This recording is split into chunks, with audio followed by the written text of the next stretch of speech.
ನಮ್ಮ ಬೆಂಗಳೂರಿಂದ ಮಂಗಳೂರು ರಾಷ್ಟ್ರೀಯ ಹೆದ್ದಾರಿ ದೊಡ್ಡ ತಪ್ಪಲೆ ಸಕಲೇಶ್ಪುರ ಸಮೀಪ ಭೂಕುಸಿತ ಆಗಿದೆ. ನಮಗೆ ಗೊತ್ತಿರೋ ಹಾಗೆ ನಮ್ಮ ಅದೃಷ್ಟ ಚೆನ್ನಾಗಿತ್ತು.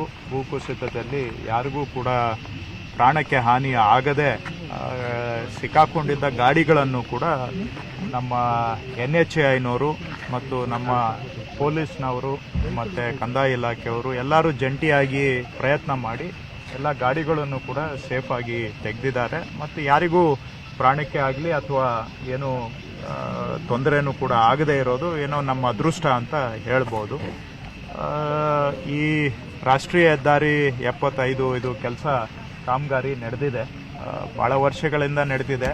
ಶಿರಾಡಿ ಘಾಟ್ನ ಒಂದು ಕತೆ ಇವತ್ತಿಂದಲ್ಲ, ಇದು ಹೇಳಲಿಕ್ಕೆ ನಮಗೂ ಬೇಜಾರು. ಕಳೆದ 20 ವರ್ಷ ನಾನು ಸಾರ್ವಜನಿಕ ಜೀವನಕ್ಕೆ ಬಂದಾಗಿಂದನೂ ಕೂಡ ಶಿರಾಡಿ ಘಾಟ್ನಲ್ಲಿ ನಾನಾ ರೀತಿಯ ತೊಂದರೆಗಳನ್ನು ನಾವು ಅನುಭವಿಸ್ತಾನೆ ಇದ್ದೇವೆ. ಈಗ ನ್ಯಾಷನಲ್ ಹೈವೇನವರು ಈ ಕಷ್ಟಕರವಾದಂಥ ಪರಿಸ್ಥಿತಿಯಲ್ಲಿ ರಾಷ್ಟ್ರೀಯ ಹೆದ್ದಾರಿಯನ್ನು ನಿರ್ಮಾಣ ಮಾಡ್ತಾ ಇದ್ದಾರೆ. ಇಲ್ಲಿ ಈ ಶಿರಾಡಿ ಘಾಟ್ನಲ್ಲಿ ರಸ್ತೆ ನಿರ್ಮಾಣ ಮಾಡುವಂಥದ್ದೇ ಒಂದು ದೊಡ್ಡ ಇಂಜಿನಿಯರಿಂಗ್ ಚಾಲೆಂಜ್ ಅಂತ ನಾವು ಹೇಳ್ಬೋದು. ಅದರ ನಡುವೆನೂ ಕೂಡ ಅವರು ಕೆಲಸ ಮಾಡ್ತಾ ಇದ್ದಾರೆ. ಅದರ ಜೊತೆಗೆ ಇತ್ತೀಚಿನ ವರ್ಷಗಳಲ್ಲಿ ನಾವು ನೋಡಿದಾಗೆ ನಮ್ಮ ಕರ್ನಾಟಕದಲ್ಲಿ ಅಷ್ಟೇ ಅಲ್ಲ, ಈಗ ಕೇರಳದಲ್ಲೂ ನಾವು ನೋಡಿದ್ದೇವೆ, ಉತ್ತರಾಖಂಡಲ್ಲಾಗಲಿ ಸುಮಾರು ರಾಜ್ಯಗಳಲ್ಲಿ ಭೂಕುಸಿತ ಆಗ್ತಕ್ಕಂಥದ್ದು ನಾವು ಗಮನಿಸ್ತಾ ಇದ್ದೇವೆ. ಇದರ ಹಿನ್ನೆಲೆಯಲ್ಲಿ ಸ್ವಲ್ಪ ನಮ್ಮ ಡಿಸೈನು ಇದನ್ನೇ ನಾವು ಪುನರ್ ಪರಿಶೀಲನೆ ಮಾಡಬೇಕಾಗತ್ತೆ. ಇಲ್ಲಿ ಶಿರಾಡಿ ಘಾಟ್ನಲ್ಲಿ 2 ರೀತಿಯ ಸಮಸ್ಯೆಗಳನ್ನು ನಾನು ಗಮನಿಸಿದ್ದೇನೆ. ಇದನ್ನು ರಾಷ್ಟ್ರೀಯ ಹೆದ್ದಾರಿವರೆಗೂ ನಾನು ತಿಳಿಸಿದ್ದೇನೆ. ಮುಖ್ಯಮಂತ್ರಿಗಳ ಕಡೆಯಿಂದಾನು ನಾವು ಪತ್ರ ಬರೆದು ಕೂಡ ತಿಳಿಸ್ತೇವೆ. 2 ಸಮಸ್ಯೆ ಏನಂದ್ರೆ, ಒಂದು ಬಹಳ ಕಡಿದಾಗಿ ನಾವು ಗುಡ್ಡಗಳನ್ನು ಕಡಿದಿರ್ತಕ್ಕಂಥದ್ದು. ಕಡಿದು ಅಂತ ಹೇಳಿದ್ರೆ ಬಹಳ ಸ್ಟೀಪ್ ಆಗಿ ಆಲ್ಮೋಸ್ಟ್ ಈ ತರ ನೇರವಾಗಿ ಗುಡ್ಡಗಳನ್ನು ಕಡಿದಿದ್ದೇವೆ. ಅದೂ ಕೂಡ 30 ಅಡಿಯಷ್ಟು ಹೈಟ್ ಇದ್ರೆ ಪರವಾಗಿಲ್ಲ, ಇಲ್ಲೆಲ್ಲ 50 ಅಡಿ, 70 ಅಡಿ, 80 ಅಡಿ, 100 ಅಡಿ ಹೈಟ್ ವರೆಗೂ ಕೂಡ ಗುಡ್ಡವನ್ನು ಕಡಿದಿದ್ದೇವೆ. ಅದನ್ನ ಸ್ಲೋಪ್ ಕೊಡೋದಕ್ಕೆ ಪಕ್ಕದಲ್ಲಿ ಫಾರೆಸ್ಟ್ ಲ್ಯಾಂಡ್ ಬರುತ್ತೆ. ಫಾರೆಸ್ಟ್ ಅಲ್ಲಿ ನಾವು ವೈಡನ್ ಮಾಡೋದು ಬಹಳ ಕಷ್ಟ ಇದೆ. ಸೊ ಹಾಗಾಗಿ ಬಹಳ ಸ್ಟೀಪ್ ಆಗಿ ಬಿಟ್ಟಿದ್ದಾರೆ.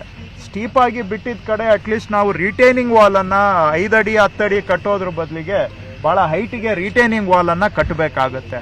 2ನೇ ಸಮಸ್ಯೆ ನಾನು ಗಮನಿಸಿರೋದು, ಕೆಲವು ಕಡೆ ತುಂಬಾ ಎಲ್ಲಿ ತಳ ಭಾಗದಿಂದ ಒಂದು 50 ಅಡಿ 60 ಅಡಿ ರೋಡನ್ನ ಮೇಲಕ್ಕೆ ಏರಿಸಿದ್ದಾರೆ. ಮೇಲಕ್ಕೆ ಏರಿಸಿದಾಗ್ಲೂ ಕೂಡ ಏನಾಗಿದೆ, ಸೈಡಲ್ಲಿ ಬರೀ ಪಿಚ್ಚಿಂಗ್ ಟೈಪ್ ಮಾಡಿ ಪ್ರೊಟೆಕ್ಷನ್ ವಾಲ್ ಮಾಡಿದ್ದಾರೆ. ನಿಜವಾಗಿ RCC ಇಂದ ಪ್ರೊಟೆಕ್ಷನ್ ವಾಲ್ ಕಟ್ಟಬೇಕಾಗಿತ್ತು.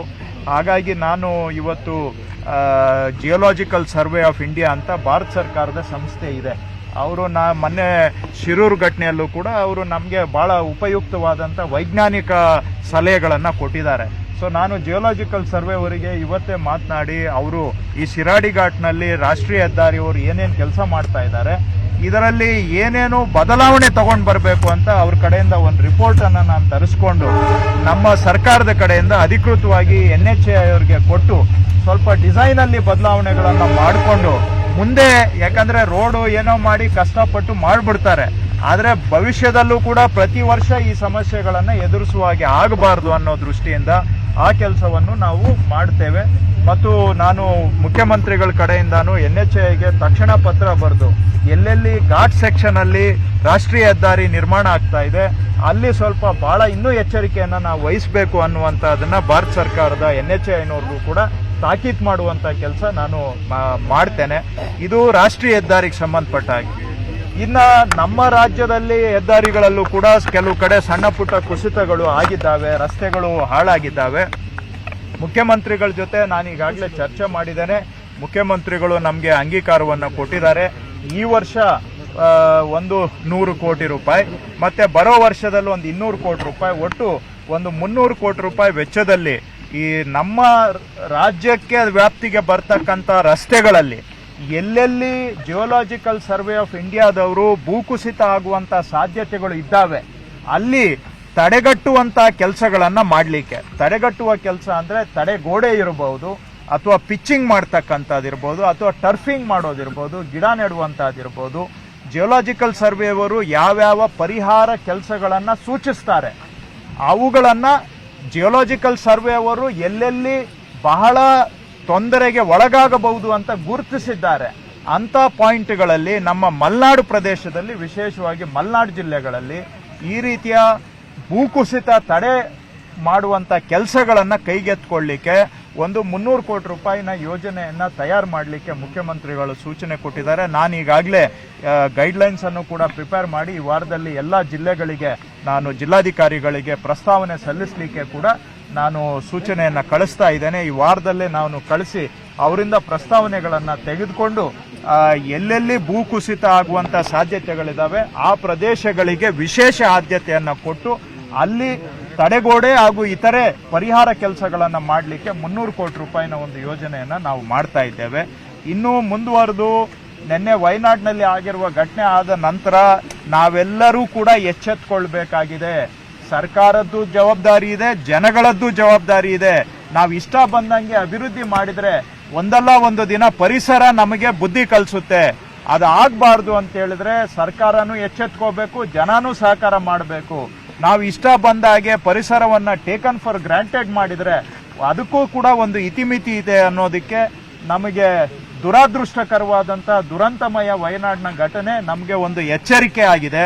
ಸೊ ಅಲ್ಲಿಗೂ ಕೂಡ ರಾಜ್ಯ ಸರ್ಕಾರದ ವತಿಯಿಂದ ನಾವು 2 ಅಧಿಕಾರಿಗಳನ್ನು ಕಳಿಸಿದ್ದೇವೆ. ಅಲ್ಲಿಗೆ ರಿಲೀಫ್ ಮೆಟೀರಿಯಲ್ ಕಳಿಸ್ತಾ ಇದ್ದೇವೆ, ಹಣಕಾಸಿನ ಸೌಲಭ್ಯವನ್ನು ಒದಗಿಸ್ತೇವೆ ಬೇಕಾದ್ರೆ.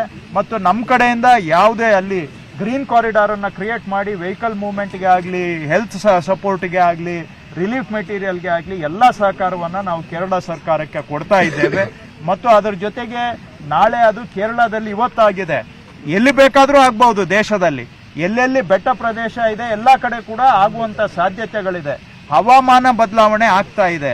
ಮಳೆ ಒಂದು 3-4 ದಿನಗಳ ಅವಧಿಯಲ್ಲಿ ಇಡೀ ವರ್ಷದಲ್ಲಿ ಮಳೆ ಬೀಳುವಂತಹದನ್ನ ನಾವು ನೋಡ್ತಾ ಇದ್ದೇವೆ. ಇದಕ್ಕೆ ತಕ್ಕ ಹಾಗೆ ಸರ್ಕಾರನು ಎಚ್ಚೆತ್ತುಕೊಳ್ಬೇಕು, ಜನಗಳು ಕೂಡ ನಾವು ಜಾಗೃತರಾಗಬೇಕು. ಒಟ್ಟಾರೆ ಇಂಥ ಘಟನೆಗಳು ಆಗಬಾರದು.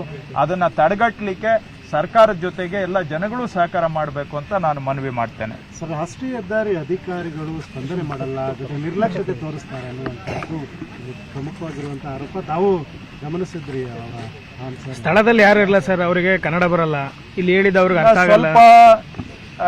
ನಾನು ಈ ಸಂದರ್ಭದಲ್ಲಿ ದುರಂತಗಳು ಆದಾಗ ಒಬ್ಬರನ್ನೊಬ್ಬರು ದೂಷಣೆ ಮಾಡೋದ್ರಿಂದ ನಮಗೆ ಏನು ಲಾಭ ಇಲ್ಲ.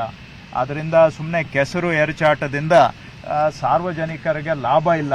ಇದು ಭಾರತ ಸರ್ಕಾರದ ಕೆಳಗೆ ಬರ್ತಕ್ಕಂಥ ಒಂದು ಸಂಸ್ಥೆ, ರಾಷ್ಟ್ರೀಯ ಹೆದ್ದಾರಿ ಪ್ರಾಧಿಕಾರ. ಅವ್ರ ಜೊತೆಗೆ ನಾವು ಕೆಲಸ ಮಾಡಬೇಕಾಗತ್ತೆ. ಮೊನ್ನೆ ನಾನು ಈಗಾಗಲೇ ಮುಖ್ಯಮಂತ್ರಿಗಳ ಎದುರುಗಡೆನೆ ಕರ್ನಾಟಕದ ಮುಖ್ಯಸ್ಥರನ್ನ ಕರೆಸಿ ಸ್ವಲ್ಪ ನಿಮ್ಮ ಕಡೆಯಿಂದ ಸ್ಪಂದನೆ ನಮಗೆ ಸಿಗಬೇಕು ಅಂತ ನಾವು ತಾಕೀತು ಮಾಡಿದ್ದೇವೆ. ನಾನು ಮತ್ತೆ ವಾಪಸ್ ಹೋಗಿ ನಾಳೆ ಅವ್ರನ್ನ ಕರೆಸಿ ಸ್ವಲ್ಪ ಹೆಚ್ಚಾಗಿ ಅವರ ಕಡೆಯಿಂದ ಸಹಕಾರ ಸ್ಪಂದನೆ ಸಿಗುವಂತ ರೀತಿಯಲ್ಲಿ ನಾವು ಕೂಡ ಪ್ರಯತ್ನ ಮಾಡ್ತೇವೆ. ಈಗ ಈ ಸಂದರ್ಭದಲ್ಲಿ ನಾನು ಒಬ್ಬರನ್ನೊಬ್ಬರು ನಾನು ದೂಷಣೆ ಮಾಡ್ಲಿಕ್ಕೆ ಹೋಗೋದಿಲ್ಲ. ಅದರಿಂದ ನನಗೆ ಪರಿಹಾರ ಕೆಲಸ ಆಗಬೇಕು, ಅದು ಮುಖ್ಯ. ಒಬ್ಬರನ್ನೊಬ್ಬರು ನಾವು ಬೈಕೊಂಡು ಅದರಿಂದ ಪರಿಹಾರ ಕೆಲಸಕ್ಕೆ ತೊಂದರೆ ಆಗಬಾರ್ದು, ವಿಳಂಬ ಆಗಬಾರ್ದು. ಆ ದೃಷ್ಟಿಯಿಂದ ನಾನು ಯಾರನ್ನು ದೂಷಣೆ ಮಾಡ್ಲಿಕ್ಕೆ ಹೋಗೋದಿಲ್ಲ.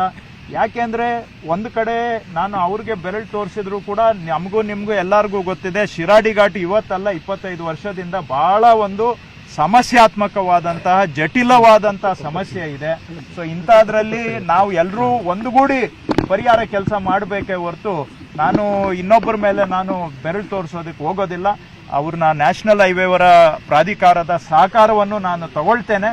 ಅವ್ರ ಕಡೆಯಿಂದ ಹೆಚ್ಚಿನ ಸಹಕಾರ ತೆಗೆದುಕೊಂಡು ಇಲ್ಲಿ ಈ ತರ ಘಟನೆಗಳು ಆಗದ ಹಾಗೆ ಪರಿಹಾರ ಕ್ರಮಗಳನ್ನ ತಡೆಗಟ್ಟುವಂತ ಕ್ರಮಗಳನ್ನು ಕೂಡ ನಾವು ತೆಗೆದುಕೊಳ್ತೇವೆ. ಈ ಏನು ಶಿರಾಡಿ ಘಾಟ್ನಲ್ಲಿ ಕೆಲಸ ನಡೀತಾ ಇದೆ, ಸ್ವಲ್ಪ ಇದರಲ್ಲಿ ಬಹುಶಃ ಡಿಸೈನ್ ಚೇಂಜಸ್ ಕೆಲವು ಮಾಡಬೇಕಾಗುತ್ತೆ. ಒರಿಜಿನಲ್ ಆಗಿ ಡಿಸೈನ್ ಮಾಡಿದಾಗ ಇವತ್ತು ಆಗ್ತಾ ಇರುವಂತಹ ಕೆಲವು ಘಟನೆಗಳನ್ನ ಬಹುಶಃ ಅವರು ಊಹೆ ಮಾಡಿರ್ಲಿಕ್ಕೆ ಸಾಧ್ಯ ಇಲ್ಲ. ಹಾಗಾಗಿ ಇವತ್ತು ಆಗ್ತಾ ಇರೋ ಅನುಭವನ ಆಧಾರವಾಗಿ ಇಟ್ಕೊಂಡು ಕೆಲವು ಡಿಸೈನ್ ಚೇಂಜಸ್ ಕೂಡ ನಾವು ಮಾಡಬೇಕಾಗುತ್ತೆ. ಖಂಡಿತವಾಗಿ ನಾನು ಅವರಿಗೆ ರಾಜ್ಯ ಸರ್ಕಾರದ ಕಡೆಯಿಂದ ನಾನು ಪತ್ರ ಬರೆದು ಅವರ ಡಿಸೈನ್ ಅಲ್ಲೇ ಕೆಲವು ಚೇಂಜಸ್ ಅನ್ನ ಮಾಡ್ಕೊಳ್ಳಿಕ್ಕೂ ಕೂಡ ನಾವು ಒತ್ತಾಯ ಮಾಡ್ತೇವೆ. ತಾತ್ಕಾಲಿಕವಾಗಿ ಏನ್ ಮಾಡ್ತೀವಿ ಅಂತ ನಿಮ್ಗೆ ಫೀಡ್ಬ್ಯಾಕ್ ಕೊಟ್ಟಿದ್ದಾರೆ ಸರ್. ಈಗಲೂ ಕೂಡ ಆತಂಕ ಇದೆ. ಇಲ್ಲ ನೋಡಿ, ಒಂದು ನಾವು ಸ್ವಲ್ಪ ಕ್ಯಾಲ್ಕುಲೇಟೆಡ್ ರಿಸ್ಕ್ ನಾವು ತಗೊಂಡಿದ್ದೇವೆ. ಅದು ಜವಾಬ್ದಾರಿ ನಂದು. ನಾನೇನು ಹೇಳಿದ್ದೇನೆ, ಈ ಮಂಗಳೂರಿಂದ ಬೆಂಗಳೂರಿಗೆ ಸಂಪರ್ಕ ರಸ್ತೆ ಏನಿದೆ ಶಿರಾಡಿ ಘಾಟ್ನ ಮುಖಾಂತರ, ಇದನ್ನ ಬಂದ್ ಮಾಡಿದ್ರೆ ತುಂಬಾ ಆರ್ಥಿಕವಾಗಿ ಬಹಳ ಅಗತ್ಯವಾದಂತ ಒಂದು ಮೂಲಭೂತ ಸೌಕರ್ಯ ಇದು ಬಹಳ critical infrastructure corridor. So so ನಾನು ಒಂದು 2 ವಾರದ ಹಿಂದೆ ಈ ಡಿ ಸಿ ಅವರು RDC ಮಂಗಳೂರು ಹಾಸನ್ DC ಅವರ ಜೊತೆಗೆ ಮೀಟಿಂಗ್ ಅನ್ನ ಮಾಡಿ PWD ಸೆಕ್ರೆಟರಿ ACS ಅವರು ನಾವೆಲ್ಲ ಮೀಟಿಂಗ್ ಮಾಡಿ ಏನೇ ಮಾಡಿ ಶಿರಾಡಿ ಘಾಟ್ ಅನ್ನ ಸ್ವಲ್ಪ ಓಪನ್ ಇಟ್ಕೋಬೇಕು. ಯಾಕಂದ್ರೆ ತತ್ಕ್ಷಣ ನಾವು ಕ್ಲೋಸ್ ಮಾಡಿಬಿಟ್ರೆ ಈ ಕಡೆ ಆ ಕಡೆ ತುಂಬಾ ಕಮರ್ಷಿಯಲ್ ಟ್ರಾಫಿಕ್, ಕಮರ್ಷಿಯಲ್ ಅಂದ್ರೆ ಯಾರೋ ಲಾಭಕ್ಕಾಗಿ ಅಲ್ಲ, ನಮ್ಮ ಅವಶ್ಯಕತೆ ಎಸೆನ್ಷಿಯಲ್ ಕ್ರಿಟಿಕಲ್ ಎಸೆನ್ಷಿಯಲ್ ಟ್ರಾಫಿಕ್ ಬಂದ್ ಮಾಡಿದ್ರೆ ಬಹಳ ಕಡೆ ತೊಂದರೆ ಆಗತ್ತೆ. ಸೊ ಟ್ರಾಫಿಕ್ ಅನ್ನ ನಿಲ್ಸೋದ್ರ ಬದಲಿಗೆ ಸ್ವಲ್ಪ ಓಪನ್ ಇಡಬೇಕಾಗತ್ತೆ. ಸೊ ಹೆಚ್ಚಿನ ಮಾನವ ಸಂಪನ್ಮೂಲವನ್ನ ಈ ರಸ್ತೆ ಮೇಲೆ ಹಾಕಿ, ಅಂದ್ರೆ ಹೆಚ್ಚಿನ ಪೊಲೀಸ್ಗಳನ್ನ ಹಾಕಿ, ಕಂದಾಯ ಅಧಿಕಾರಿಗಳನ್ನ ಹಾಕಿ, AWಗಳು PWD ZP ಇಂಜಿನಿಯರ್ಸ್ ನ ಹಾಕಿ ವಾಚ್ ಅಂಡ್ ವಾರ್ಡ್ ಮಾಡಿ ರಾತ್ರಿ ಹೊತ್ತು ಬೇಕಾದರೂ ಕೂಡ ನಮ್ಮವರು ಇಲ್ಲಿ ಗಸ್ತು ಸುತ್ತಿ ಏನಾದ್ರೂ ಗುಡ್ಡ ಕುಸಿಯುತ್ತೆ ಅನ್ನುವಂತ ಸಂದರ್ಭದಲ್ಲಿ ಟ್ರಾಫಿಕ್ ನಿಲ್ಲಿಸಿ, ಇಲ್ಲದೆ ಹೋದ್ರೆ ಸಣ್ಣ ಪುಟ್ಟ ಭೂಕುಸಿತ ಆದಾಗ ತಕ್ಷಣ ಕ್ಲಿಯರ್ ಮಾಡಿ ಈ ರಸ್ತೆಯನ್ನ ಓಪನ್ ಇಡಬೇಕು ಅಂತ ನಾನು ಅವರಿಗೆ ಸೂಚನೆ ಕೊಟ್ಟಿದ್ದೇನೆ. ಸೊ ಆ ರೀತಿ ನಾವೇ ಒಂದು ಕ್ಯಾಲ್ಕುಲೇಟೆಡ್ ರಿಸ್ಕ್ ಅನ್ನ ತಗೊಳ್ತಾ ಇದ್ದೇವೆ ಈ ವಿಷಯ ಬಂದಾಗ. ಯಾಕೆಂದ್ರೆ ರಸ್ತೆನ ಬಂದು ಮಾಡೋದು ಬಹಳ ಸಲೀಸು, ಆದ್ರೆ ಅದರಿಂದ ಜನಗಳಿಗೂ ಆಗುವಂತ ತೊಂದರೆನೂ ಕೂಡ ಇರ್ತದೆ. ಸೊ ಹಾಗಾಗಿ ಸ್ವಲ್ಪ ನಾವು ಕ್ಯಾಲ್ಕುಲೇಟೆಡ್ ರಿಸ್ಕ್ ಅನ್ನ ತಗೊಂಡಿದ್ದೇವೆ, ಇಲ್ಲ ಅಂತಲ್ಲ. ಅದರಿಂದ ಒಳ್ಳೇದು ಆಗ್ಬಹುದು, ನಾಳೆ ಅದರಿಂದ ತೊಂದರೆನೂ ಕೂಡ ಆಗ್ಬಹುದು, ಇಲ್ಲ ಅಂತ ನಾನು ಹೇಳಲಿಕ್ಕೆ ಹೋಗೋದಿಲ್ಲ. ಆದ್ರೆ ಇರುವಂತ ಪರಿಸ್ಥಿತಿಯನ್ನು ಅವಲೋಕನ ಮಾಡಿದ್ದೇವೆ. ಸೊ ಈಗ ನಾನು ನಮ್ಮ 2 ಕಡೆ ಜಿಲ್ಲಾಧಿಕಾರಿಗಳು ಹಾಸನ ಮಂಗಳೂರು ಇಬ್ಬರಿಗೂ ಹೇಳಿದ್ದೇನೆ, ಎಕ್ಸ್ಟ್ರಾ ನಮ್ಮ ಸ್ಟೇಟ್ ಗವರ್ಮೆಂಟ್ ಕಡೆಯಿಂದನೂ ಇಲ್ಲಿ ವಾಚ್ ಅಂಡ್ ವಾರ್ಡ್ ಹಾಕಿ, ಏನಾದ್ರೂ ಭೂಕುಸಿತ ಆಗುತ್ತೆ ಅಂದ್ರೆ ತಕ್ಷಣ ಅವರು ಟ್ರಾಫಿಕ್ ಅನ್ನ ನಿಲ್ಲಿಸಬೇಕು. ಆದ್ರೂ ಕೂಡ ಅದನ್ನ ಕ್ಲಿಯರ್ ಮಾಡಿಸಿ NH ಕಡೆಯಿಂದ ಟ್ರಾಫಿಕ್ ಮೂವ್ಮೆಂಟ್ ಮಾಡಬೇಕು. ಅವ್ರು NH ಏನಾದ್ರೂ ಮೆಟೀರಿಯಲ್ ಸಾಲದೆ ಬಂದ್ರೆ ಬೇಕಾದ್ರೆ ರಾಜ್ಯ ಸರ್ಕಾರದಿಂದ ನಮ್ಮ SDRF ದುಡ್ಡು ಉಪಯೋಗಿಸಿ ಅವ್ರಿಗೆ ಎಕ್ಸ್ಕವೇಟರ್ ಕೊಟ್ಟು ಲಾರಿ ಕೊಟ್ಟು ಕ್ಲಿಯರ್ ಮಾಡಿಸಿ ಆದಷ್ಟು ಈ ರಸ್ತೆಯನ್ನ ಕಷ್ಟದ ಪರಿಸ್ಥಿತಿಯಲ್ಲೂ ಕೂಡ ಓಪನ್ ಇಡಬೇಕು ಅನ್ನುವಂತಹದ್ದು ನಾವು ಮಾಡಿರುವಂತಹ ತೀರ್ಮಾನ. ಸೊ NH ಜೊತೆಗೆ ನಾವು ಬೇಕಾದ್ರೆ ಎಕ್ಸ್ಟ್ರಾ ಅವ್ರಿಗೆ ನಮ್ಮ ಮಾನವ ಸಂಪನ್ಮೂಲವನ್ನು ಕೊಡ್ತೇವೆ, ಎಕ್ಸ್ಟ್ರಾ ಬೇಕಾದ್ರೆ ಮೆಷಿನರಿಯನ್ನು ನಾವು ನಿಯೋಜಿಸ್ತೇವೆ. ಆದಷ್ಟು ಈ ರಸ್ತೆ ಅನಿವಾರ್ಯ ಪರಿಸ್ಥಿತಿಯಲ್ಲಿ ಬಂದ್ ಮಾಡಬೇಕು, ಇಲ್ಲದೆ ಇದ್ರೆ ಓಪನ್ ಇಡಬೇಕು ಅನ್ನುವಂತ ಆಲೋಚನೆ ನಮ್ಮದಾಗಿದೆ. ಇದರಿಂದ ಒಳ್ಳೇದು ಆಗ್ಬಹುದು, ನಾಳೆ ದಿನ ತೊಂದರೆನೂ ಆಗ್ಬಹುದು, ಇಲ್ಲ ಅಂತ ನಾನು ಹೇಳ್ತಾ ಇಲ್ಲ. ಆದ್ರೂ ಕೂಡ ಈ ತೀರ್ಮಾನಕ್ಕೆ ಒಂದು ಬಂದಿದ್ದೇವೆ ನಾವು. ಇನ್ಸಿಡೆಂಟ್ ಅಲ್ಲಿ ನಮ್ಮ ರಾಜ್ಯದ ಎಷ್ಟು ಜನ ಮಾಹಿತಿ ಸಿಕ್ಕಿದೆ? ನಿನ್ನೆ ರಾತ್ರಿವರೆಗೂ ನಮ್ಗೆ ಬಂದಿದ್ದು 2 ಸಿಲುಕಿದ್ದಾರೆ ಅಂತ, ಬೇರೆ ಎಲ್ಲೂ ಕೂಡ ನಾವು ಮಾಹಿತಿ ಬಂದಿಲ್ಲ. ಇಬ್ಬರದು ವಿಷಯದಲ್ಲಿ ಆಲ್ರೆಡಿ ನಾವು ಅಲ್ಲಿ ಸಂಪರ್ಕ ಮಾಡಿದ್ದೇವೆ. ಜೊತೆಗೆ ನಮ್ಮ ರಾಜ್ಯದವರು ಯಾರಾದ್ರೂ ಸಿಕ್ಕಾಕೊಂಡಿದ್ರೆ ಅವರ ಸ್ಥಿತಿಗತಿ ನೋಡ್ಲಿಕ್ಕೂ ನೇಮಿಸಿದ್ದೇವೆ 2 ಅಧಿಕಾರಿಗಳನ್ನ. ಪ್ಲಸ್ ನಮ್ಮ ರಾಜ್ಯದ ನೆರವು ಕೊಡ್ಲಿಕ್ಕೂ ಕೂಡ 2 ಅಧಿಕಾರಿಗಳನ್ನ ನೇಮಿಸಿದ್ದೇವೆ. ನಾನು ಈ ಸಂದರ್ಭದಲ್ಲಿ ಈ ರಾಜ್ಯ ಆ ರಾಜ್ಯ ಅಂತ ಎಣಿಸ್ಲಿಕ್ಕೆ ಹೋಗೋದಿಲ್ಲ. ಅವರೆಲ್ಲ ನಮ್ಮ ಜನ, ಭಾರತೀಯರು. ಯಾರೇ ಸಿಕ್ಕಾಕೊಂಡಿದ್ರು ಕೂಡ ಅವರ ರಕ್ಷಣೆಗೆ ಕೇರಳ ಸರ್ಕಾರದ ಜೊತೆಗೆ ನಮ್ಮ 100ಕ್ಕೆ 100 ಅವರಿಗೆ ನಮ್ಮ ಬೆಂಬಲ ಇದೆ, ಸಪೋರ್ಟ್ ಇದೆ. ನಮ್ಮ ಸರ್ವಿಸಸ್ ಅವರಿಗೆ ನಾವು ನಿಯೋಜನೆ ಮಾಡಿ ಕೊಟ್ಟಿದ್ದೇವೆ. ಏನೇ ಸೌಕರ್ಯ ಕೇಳಿದ್ರು ಕೂಡ ಕೇರಳದವ್ರ ಜೊತೆಗೆ ನಾವು ನಿಲ್ತೇವೆ. ನಮ್ಮ ರಾಜ್ಯದವ್ರಿಗೂ ಅಲ್ಲಿ ಸಿಕ್ಕಾಕೊಂಡಿರೋರ್ಗೂ ಇರ್ಬೋದು, ಯಾರೇ ರಾಜ್ಯದವ್ರು ಸಿಕ್ಕಾಕೊಂಡಿದ್ರು ಇರ್ಬೋದು, ಈ ಮಾನವೀಯ ದುರಂತದ ಸಂದರ್ಭದಲ್ಲಿ ಅವನು ಅಂತ ಎಣಿಸದೆ ಎಲ್ಲರ ಸಹಾಯಕ್ಕೂ ಕೂಡ ನಾವು ಅವ್ರ ಜೊತೆಗೆ ನಿಂತಿದ್ದೇವೆ. ಜೊತೆಗೆ ಇದು ನಮ್ಮ ಗಡಿ ಭಾಗದಲ್ಲಿ ಆಗಿರೋದ್ರಿಂದ ನಮ್ಮಿಂದ ನಾವು ಹೆಚ್ಚಿನ ನೆರವನ್ನ ಕೊಡುವಂತಹ ಒಂದು ನೈತಿಕ ಜವಾಬ್ದಾರಿ ನಮ್ಮ ಮೇಲೆ ಇರೋದ್ರಿಂದ ನಾವು ಎಲ್ಲಾ ಸಹಕಾರವನ್ನ ಅವರಿಗೆ ಕೊಡ್ತೇವೆ. ಮತ್ತೊಂದು ಭಾಗದಲ್ಲಿ ಎತ್ತಿನೊಳೆ ಕಾಮಗಾರಿ ನಡೀತಾ ಹಾರ್ಲೆ ಕುಂಬರಡಿ ಈ ಭಾಗದಲ್ಲೂ ಸಹ ಭಾರಿ ಪ್ರಮಾಣದಲ್ಲಿ ಭೂಕುಸಿತ ಆಗಿದೆ. ಹೌದು, ರೋಡ್ ಕಟ್ ಆಗಿದೆ. ಈ ರೋಡ್ ಬಂದಾದ್ರೆ ಅದೇ ಸರ್ ಆಲ್ಟರ್ನೇಟ್ ರೋಡ್ ಅದು ಇಲ್ಲ. ಈಗ ಅಲ್ಲಿನೂ ಕೂಡ ನಾನು ವಿಸಿಟ್ ಮಾಡ್ತಾ ಇದ್ದೇನೆ. ಅಲ್ಲಿ ಕೂಡ ಹೋಗಿ ಈಗ ಪುಣ್ಯಕ್ಕೆ ಅಲ್ಲಿ ಎಸ್ಟೇಟ್ ಮಾಲೀಕರು ಪರ್ಯಾಯ ರಸ್ತೆ ಕೊಡ್ತೇನೆ ಅಂತ ಅವ್ರ ಜಾಗದಲ್ಲಿ ಪರ್ಯಾಯ ರಸ್ತೆಗೆ ಜಾಗ ಕೊಡ್ತೇನೆ ಅಂತ ಹೇಳಿದ್ದಾರೆ. ಅವರಿಗೆ ನಾನು ಸರ್ಕಾರದ ಪರವಾಗಿ ಧನ್ಯವಾದವನ್ನು ಹೇಳ್ತೇನೆ. ಅಲ್ಲಿ ತಾತ್ಕಾಲಿಕವಾಗಿ ಮಣ್ಣಿನಲ್ಲಿ ರಸ್ತೆ ಮಾಡಿ ಅದರ ಮೇಲೆ ಸ್ವಲ್ಪ ವೆಟ್ ಮಿಕ್ಸ್ ಹಾಕಿ 1-2 ದಿನದಲ್ಲೇ ಬೈಪಾಸ್ ಅನ್ನ ಕ್ರಿಯೇಟ್ ಮಾಡಿ ಇನ್ನೊಂದು 6 ತಿಂಗಳ ಒಳಗಡೆ ಈಗ ಕುಸಿದಿರುವಂತಹ ರಸ್ತೆಯನ್ನ ರಿಸ್ಟೋರ್ ಮಾಡುವಂತದಕ್ಕೂ ಕೂಡ ನಾನು ಸೂಚನೆಯನ್ನ ಕೊಟ್ಟಿದ್ದೇನೆ. ಸೊ ರಸ್ತೆ ರಿಸ್ಟೋರ್ ಮಾಡೋದು ಅಂದ್ರೆ ರೀಕನ್ಸ್ಟ್ರಕ್ಷನ್ ಮಾಡೋದಕ್ಕೆ ಟೈಮ್ ಹಿಡಿಯುತ್ತೆ, ಮಳೆ ಬಿಡುವು ಕೊಡಬೇಕಾಗುತ್ತೆ. ಆದ್ರೆ ತತ್ಕ್ಷಣಕ್ಕೆ ನಾನು ಜಿಲ್ಲಾಡಳಿತಕ್ಕೆ ಸೂಚನೆ ಕೊಟ್ಟಿದ್ದೇನೆ. ಏನು ಅಲ್ಲಿ ಎಸ್ಟೇಟ್ ಮಾಲೀಕರು ಮುಂದೆ ಬಂದು ನಮ್ಮ ಜಾಗ ಉಪಯೋಗಿಸ್ಕೊಳ್ಳಿ ಅಂತ ಹೇಳಿದ್ದಾರೆ.